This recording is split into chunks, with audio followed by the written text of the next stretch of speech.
तर लक्ष्मी निवास मालिका प्रेक्षकांच्या आवडीची मालिका बनलेली आहे. या मालिकेत येणारे ट्विस्टही प्रेक्षकांना प्रचंड आवडत असतात. त्याचप्रमाणे या मालिकेतील सर्व कलाकारांनी आपल्या अभिनयाच्या जोरावर प्रेक्षकांची मने जिंकलेली आहेत. तर या मालिकेमध्ये आपल्याला नुकताच एक नवीन ट्विस्ट पाहायला मिळणार आहे. जान्हवी जयंतबद्दल तिच्या आईला सांगताना आपल्याला पाहायला मिळणार आहे. तर काय आहे सविस्तर माहिती, चला जाणून घेऊया. त्याआधी जर तुम्ही या चॅनलवर नवीन असाल तर व्हिडिओला लाईक आणि आपल्या चॅनलला सबस्क्राईब नक्कीच करा. तर सुरुवातीला जयंतची एंट्री झाल्यानंतर जयंत हा मालिकेचा हिरो आहे असे सगळ्यांनाच वाटलं होतं. पण जयंत मालिकेचा हिरो नसून या मालिकेचा विलन आहे. लक्ष्मी निवास ही मालिका लक्ष्मी निवास या कन्नड मालिकेचा रिमेक आहे.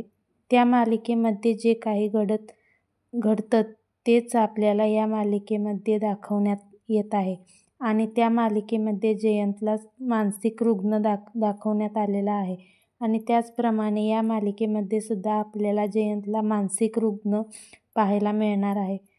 झी मराठी वाहिनीने नुकताच एक नवीन प्रोमो प्रदर्शित केलेला आहे. त्यामध्ये बेस्ट कपल्स सेलिब्रेशन सुरू असतं त्या ठिकाणी उभी असलेली बरेच जण जान्हवी आग्रह करतात गाणं म्हणण्यासाठी. मग सगळ्यांसाठी जान्हवी गाणं म्हणते आणि मग तिथलं सेलिब्रेशन झाल्यानंतर जयंत आणि जान्हवी घरी येतात आणि मग घरी आल्यानंतर जयंत जान्हवीला म्हणतो, आता तू माझ्यासाठी गाणं म्हण. आणि मग जान्हवी जयंतसाठी गाणं म्हणते आणि मग थोड्या वेळात म्हणते की जयंत मला झोप येत आहे. आणि मग जयंत म्हणतो की तू सगळ्यांच्या आग्रहासाठी तिथे गाणं म्हणू शकतेस, पण माझ्यासाठी तू इथे गाणं म्हणू शकत नाहीस असं म्हणत तो जान्हवीला झोपू देत नाही आणि तिला गाणं म्हणायला सांगतो आणि जान्हवी उशिरापर्यंत गाणं म्हणते. तर मित्रांनो, लक्ष्मी निवास मालिका तुम्ही पाहता का? तुम्हाला आवडते का? कमेंट करून नक्की सांगा.